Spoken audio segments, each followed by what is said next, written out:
You want to do what? My father's voice echoed through our pristine suburban kitchen, making the designer light fixtures tremble. His face, already red from his third scotch of the evening, darkened to an alarming shade of purple. I want to start a software company, I repeated, trying to keep my voice steady. I've already developed a prototype. It's a platform that helps small businesses. Absolutely not. He slammed his glass down. We didn't pay for your Stanford degree so you could waste your life on some pipe dream. You're joining the family business. End of discussion. I looked at my mother, hoping for support. She sat perfectly still at our marble island, maintaining her usual careful distance from conflict. The diamond tennis bracelet I'd given her for Christmas, bought with my savings from secret freelance coding jobs, glinted on her wrist. Mom, I tried. You've seen how many small businesses are struggling with digital transformation. My platform could really help. Daniel. She sighed, examining her manicure. Your father's right. This tech obsession of yours, it's not practical. Norton Industries needs you. The company's been in the family for 3 generations. What they really meant was that Norton Industries, our family's industrial supply business, was failing. They needed my programming skills to modernize their outdated systems, to help them compete in a rapidly digitizing market. But I had bigger dreams. I'm not asking for money, I said. I have savings. I just need some time, Toe. Time? My father barked out a laugh. You want time to play with computers while real businesses are at stake. While your sister is already making partner at her law firm. Ah yes, my perfect older sister Sophia. Harvard Law, youngest partner in her firm's history, married to a surgeon. The standard against which all my failures were measured. This isn't playing, I insisted. I've already got interest from potential clients. Small businesses need affordable software solutions, and the big tech companies aren't serving them. My platform cooled. The glass shattered against the wall inches from my head. Enough! My father roared, whiskey dripping down the expensive wallpaper. You have a choice. Join Norton Industries on Monday or get out. See how long you last without our support. My mother flinched at the noise, but said nothing. She never did. I looked at them both, my father trembling with rage, my mother avoiding my eyes, and made the decision that would change everything. I choose out. What? I'm leaving. I stood up, surprisingly calm. Good luck modernizing Norton Industries without me. You ungrateful. My father started toward me, but I was already heading upstairs. I had known this moment might come. My backpack was already packed with essentials: laptop, portable hard drive, 2 changes of clothes. My important documents were safely stored in a safety deposit box. Most of my savings were in an account my parents couldn't access. You have 1 hour. My father shouted up the stairs. Then I want you out of this house. I grabbed my emergency bag, my favorite hoodie, and took one last look at my childhood bedroom. The walls still displayed my coding competition medals, science fair awards, the framed article about the app I developed in high school that had caught Stanford's attention. My phone buzzed. A text from my best friend Marcus. Operation Escape still on. Happening now, I typed back. Plan B initiated. Marcus and I had gamed out this scenario months ago, when I first decided to pursue my startup dreams. He had a small apartment above his family's restaurant where I could crash until I got on my feet. As I headed for the door, my mother finally spoke. Daniel, please. Be reasonable. Your father only wants what's best. No, I cut her off. He wants what's best for Norton Industries. There's a difference.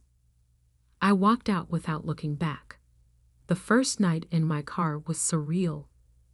I'd parked on a quiet street 2 blocks from my parents' house, close enough to maintain a strong connection to their high-speed Wi-Fi network, which I'd installed and secured myself, far enough that they wouldn't spot me.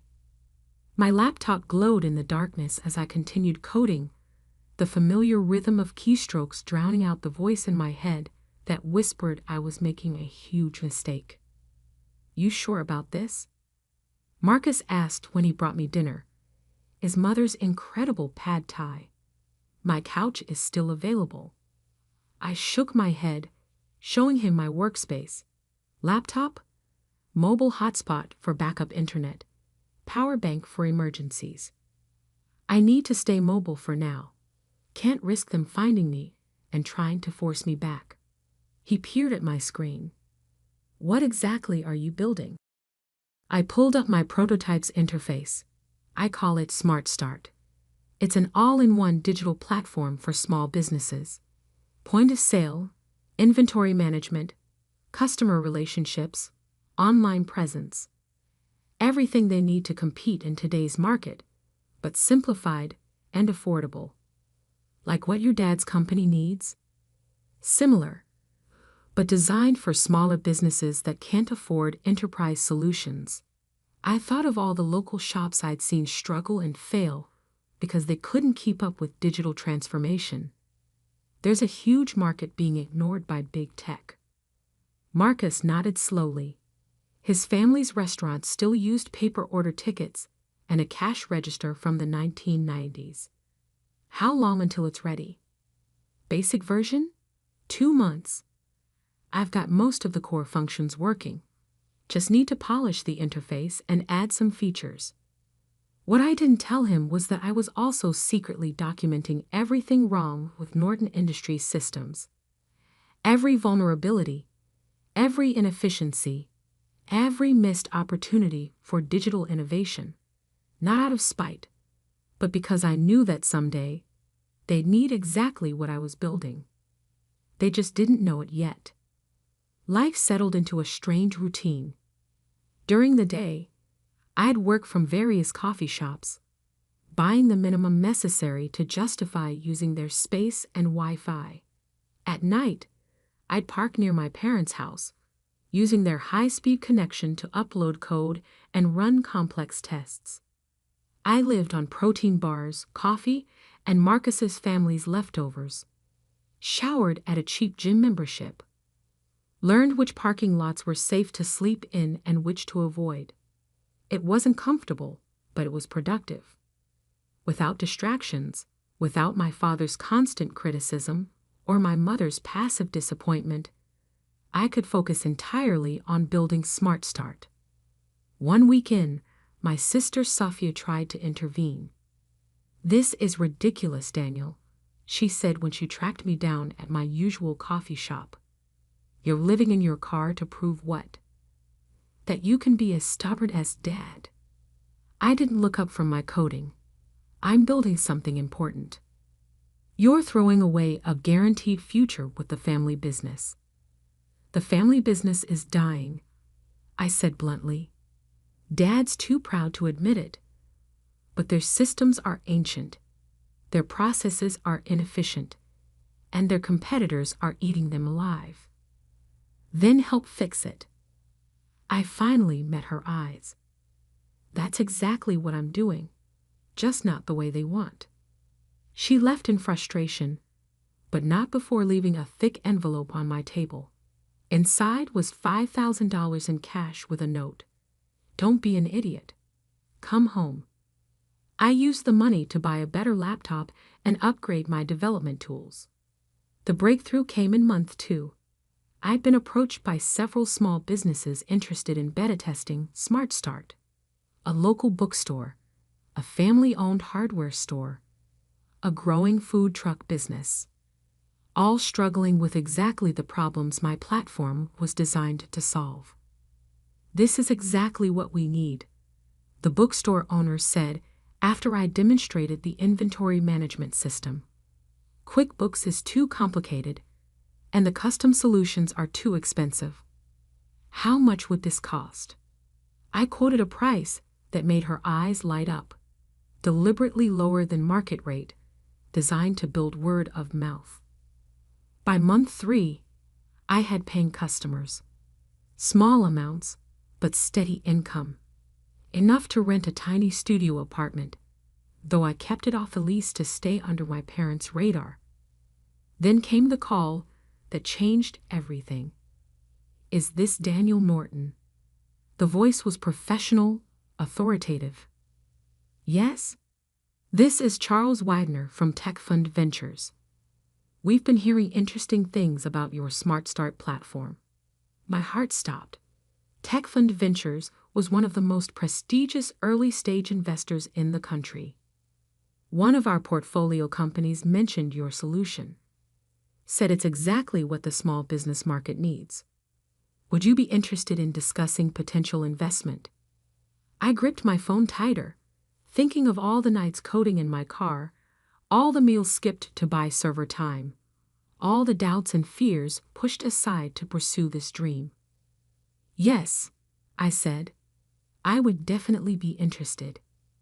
What I didn't know then was that this conversation would set in motion a chain of events that would not only validate my vision, but also bring me face to face with my family's business failures in a way none of us could have predicted. The TechFund Ventures office occupied the top floor of a gleaming downtown skyscraper, exactly the kind of place my father would approve of. I adjusted my one good suit, bought secondhand for investor meetings, and tried not to look like someone who'd been living in his car 2 months ago. Charles Widener was younger than I expected, maybe early 40s, with the relaxed confidence of someone who'd made his fortune in the first .com boom. "Walk me through it again," he said, gesturing to the conference room's massive display where my Smart Start demo was running. I pulled up the interface that had become as familiar as my own reflection. Small businesses are drowning in digital complexity. They need e-commerce, inventory management, customer relationship tools, but existing solutions are either too expensive, too complicated, or too limited. I demonstrated how a small business owner could set up their entire digital presence in under an hour. Point of sale, inventory tracking, customer communications, even basic analytics, all integrated, all simple enough for anyone to use. "And this scales?" Charles asked. "Completely. The architecture is cloud-based, modular. We can add features as businesses grow, integrate with other platforms, but the core stays simple." He nodded slowly. "And your current users?" 28 paying customers, all from word of mouth. 0 churn rate. Average user engagement is 4 hours daily. That's impressive. He pulled up another screen. My company's incorporation documents. Innovative Solutions LLC. Registered 6 months ago. Yes, all self-funded so far. He studied me carefully. "You're Jonathan Norton's son." My heart skipped. "You know my father?" "Norton Industries was one of my first investments, back in the day, before your father bought out the minority shareholders." His expression turned thoughtful. "They're having trouble adapting to digital markets, I hear." I kept my face neutral. "I wouldn't know. I'm not involved with Norton Industries." "Interesting." He tapped his tablet, and a new document appeared on the screen. "We'd like to offer you seed funding, $2 million for a 20% stake." I tried not to show how my hands were shaking. $2 million. More money than I'd ever imagined having access to. "There's one condition," Charles continued.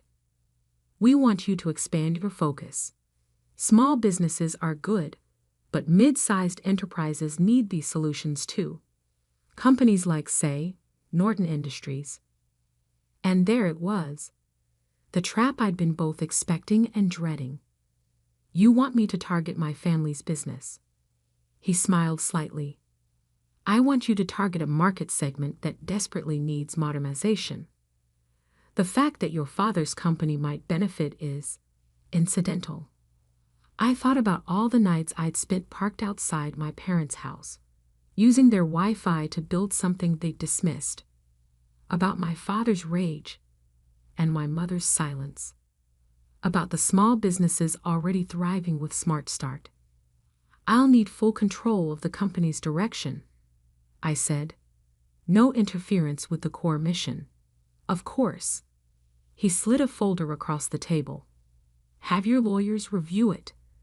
But Daniel, don't wait too long. This market won't stay open forever. I signed the deal 3 days later, after my sister Sophia, still a better lawyer than she knew, reviewed every clause. You're really doing this, she said, handing back the marked-up documents. Going directly against Dad's business. I'm building something that could save his business, I corrected, if he's willing to see it. She shook her head. You know he won't. Not coming from you. She was right, of course, but I had a plan for that too. The next 6 months were a blur of scaling up. I rented real office space, a converted warehouse that would have given my mother a heart attack.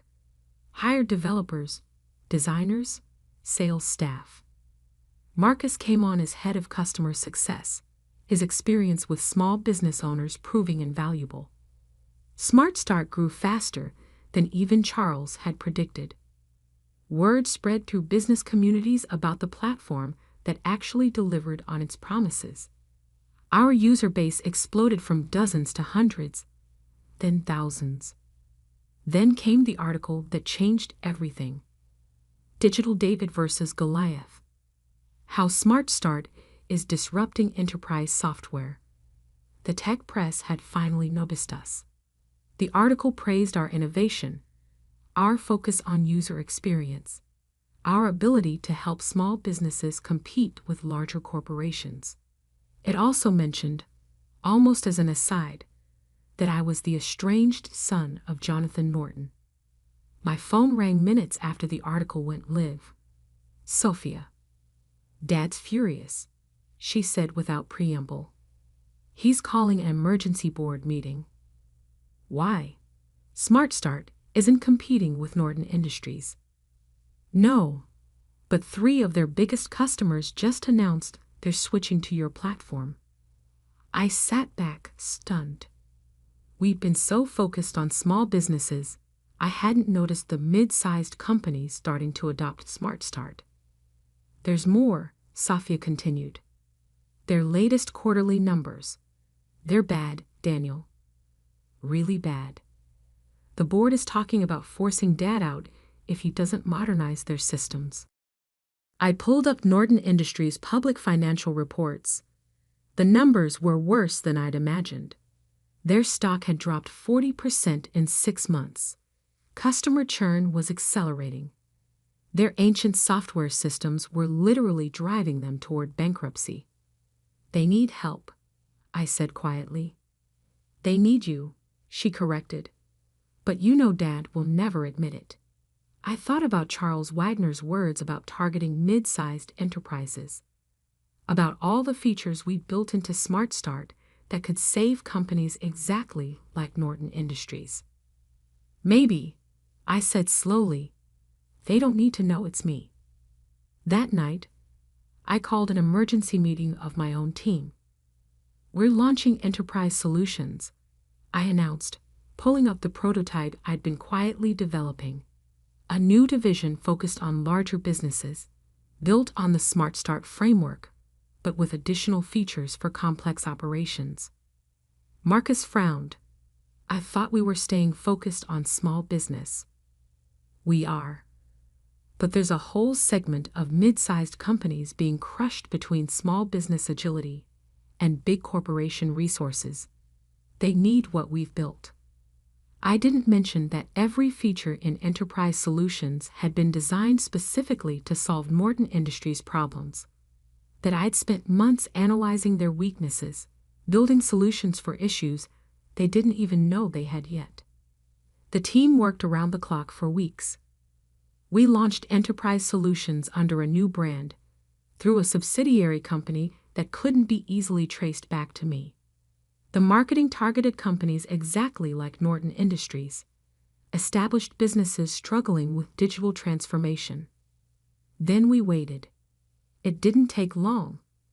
Norton Industries' new chief technology officer, hired in desperation after their last system crash, reached out within days of our launch. The meeting was set for their headquarters. I watched via secure video feed as our sales team, carefully chosen to have no connection to me, presented enterprise solutions to my father and his board. I saw the moment he realized this was exactly what they needed. Saw him fight against admitting it. Saw the board members' eager questions about implementation and pricing. The investment would be significant, our sales lead explained, but the potential return. We'll need to see other options, my father interrupted. Jonathan, an older board member, leaned forward. We've seen 12 presentations in 2 months. This is the only solution that actually addresses our specific needs. And their track record. Impressive results with similar companies. Another board member chimed in. My cousin's manufacturing business switched to their system last quarter. Saw immediate improvements. I watched my father's face as he realized he was losing this fight. The board wanted change. Their customers demanded it. Enterprise Solutions was their best chance at survival. Fine, he growled. Start the procurement process. I closed the video feed, feeling strangely hollow. I'd done it. Created exactly what Norton Industries needed. Proved my vision was right. So why didn't it feel like victory? The answer came 3 days later when Sophia called again. Dad's drinking, she said without preamble. Really drinking. Mom's talking about separation. My stomach clenched. Because of enterprise solutions? Because he knows he failed. The company's falling apart, and he had to go begging to outsiders for help. She paused. He keeps saying he should have listened to you. I stared out my office window at the city skyline, thinking of all the choices that had led us here. My father's stubbornness, my own pride, the walls of silence we built between us. What if? I said slowly. There was a way to save both the company and his pride. How? I have an idea, but I'll need your help. The Norton Industries board meeting was scheduled for 9 a.m. on a Thursday. I sat in my car outside their headquarters, the same spot where I'd once parked to use their Wi-Fi, watching familiar faces file into the building. My father arrived last, looking older than I remembered. His normally immaculate suit was slightly rumpled, his walk less confident than the stride I'd grown up admiring. Everything ready? I asked into my phone. All set, Sophia confirmed. The board members are prepped. Charles Wagner just arrived. And Mom, in position, though she's still not sure about this. I adjusted my tie, designer now, but still not the brand my father would choose. It has to be today. The Enterprise Solutions contract needs board approval by end of week. Good luck, Sophia said softly. Try not to enjoy this too much. I smiled despite my nerves. She knew me too well. The security guard did a double take as I walked in. Last time I'd been here, I'd been escorted out after another fight about joining the family business. Now I was back on my own terms. The boardroom fell silent as I entered. My father's face went from surprised to angry to confused in rapid succession. Charles Wagner, sitting near the head of the table, merely nodded as if he'd been expecting me. What are you doing here? My father demanded. I'm here to discuss the Enterprise Solutions contract, I said calmly, placing my laptop on the table. This is a closed board meeting. Security. Actually, Charles interrupted smoothly. Mr. Morton is here at my request. As the majority investor in Enterprise Solutions, I believe his input is crucial to this discussion. My father's face went pale. You? What? I connected my laptop to the display screen, pulling up a familiar interface, but not Enterprise Solutions. Instead, I showed them the original Smart Start dashboard, complete with my earliest notes and sketches. I started building this the day you kicked me out, I explained. Using your Wi-Fi, actually, since I was living in my car at the time. The board members shifted uncomfortably. My mother, sitting quietly in her usual corner seat, finally looked directly at me. Smart Start grew faster than anyone expected, I continued. Small businesses loved it because it solved real problems simply and affordably. But I knew larger companies needed similar solutions. I switched to the Enterprise Solutions interface. Every feature in this system was designed specifically to address Morton Industries' challenges: the inventory management, the customer tracking, the integration capabilities, all built based on intimate knowledge of what this company needs. You've been spying on us? My father's voice shook with rage. No, I've been trying to save your company. The same company you wanted me to join, but only on your terms. Charles Wagner cleared his throat. The board has reviewed Mr. Morton's proposal. Enterprise Solutions isn't just a software platform, it's a potential merger opportunity. My father's head snapped up. Merger? I pulled up new slides, the detailed merger proposal I'd spent weeks preparing. Smart Start Technology would acquire a controlling interest in Morton Industries, I explained. But the Norton name stays. The legacy business continues, enhanced by modern technology. And the current CEO transitions to Chairman Emeritus, focusing on strategic partnerships rather than day-to-day operations. The room was absolutely silent. You want to buy my company? My father whispered. I want to save it, I corrected. Transform it into something that honors its history while embracing the future. But it has to happen now, before the market completely passes you by. My mother spoke for the first time. Jonathan, listen to him. He turned to her, startled. In 30 years of board meetings, she'd never spoken up. I've seen what Daniel built, she continued. What he sacrificed to build it. This isn't about winning or losing. It's about family. Family? He barked out a laugh. He abandoned the family business. No, I said quietly. I found a different way to support it. Every feature, every innovation in Enterprise Solutions was designed with Morton Industries in mind. Because despite everything, I never stopped believing in what this company could be. I walked over to his chair, pulled up one more document on my tablet. My original business plan, written in my car that first night after being kicked out. The title read, Project Phoenix, Modernizing Norton Industries Through Independent Innovation. He stared at the document, recognition dawning. This was your plan all along. Plan B, actually. Plan A was convincing you to modernize from within. But you weren't ready to listen then. Charles Wagner stood up. The board needs to vote on this merger proposal by end of day.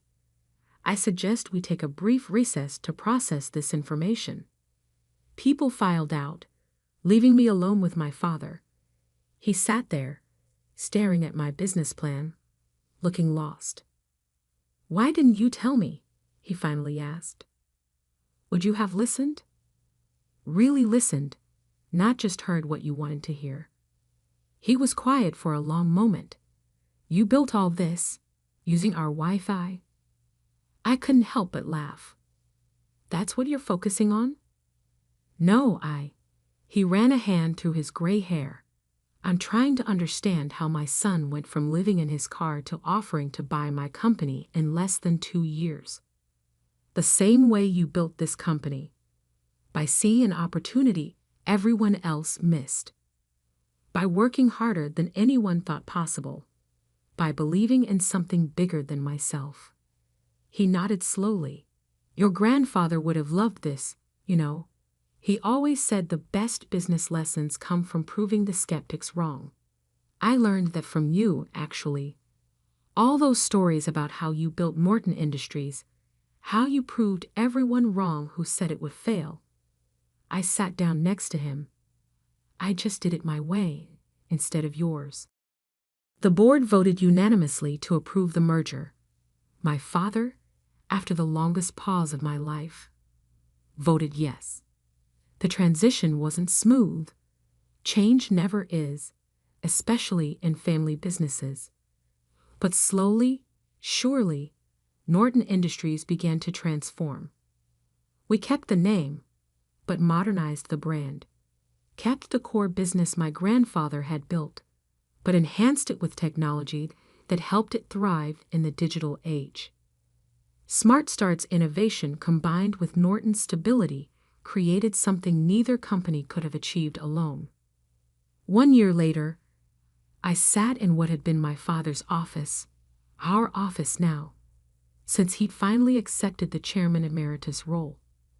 We were reviewing quarterly numbers, which had exceeded all projections. You were right, he said suddenly. I looked up. About what? About everything. The technology. The market changes. The need to adapt. He met my eyes. I was too proud to see it. Too scared of losing control. And now, he gestured at the tablet, showing our latest results. Now I'm proud of what you built. What we're building together. My phone buzzed. A message from Marcus about a potential new acquisition target. Another struggling family business that needed exactly what we created. Speaking of building, I said, pulling up the proposal. What do you think about expanding our enterprise division? He smiled, the real smile I remembered from childhood, before stress and fear had hardened him. Tell me more. Later that night, I drove past our old house. The Wi-Fi signal was still strong. I'd upgraded their system last month, though they didn't know it. I thought about that first night in my car, coding by the glow of my laptop, running on determination and spite and dreams of proving everyone wrong. But success, I'd learned, wasn't about proving others wrong. It was about proving yourself right. About building something so undeniable that even the strongest skeptics have to acknowledge its value. My phone buzzed again, a family dinner reminder from my mother. These were regular events now, though the conversation had shifted from criticism to collaboration, from judgment to genuine interest. Coming, I texted back. Then, because I couldn't resist, using the Wi-Fi to send this. Her response came quickly. Very funny. Your father says bring the new acquisition proposal. And yes, he's actually smiling about it. I smiled too, thinking of how far we come. From rejection to reunion. From competition to collaboration. From using their Wi-Fi in secret to helping them embrace the digital future. Sometimes the best revenge isn't proving someone wrong. It's helping them become right in a whole new way.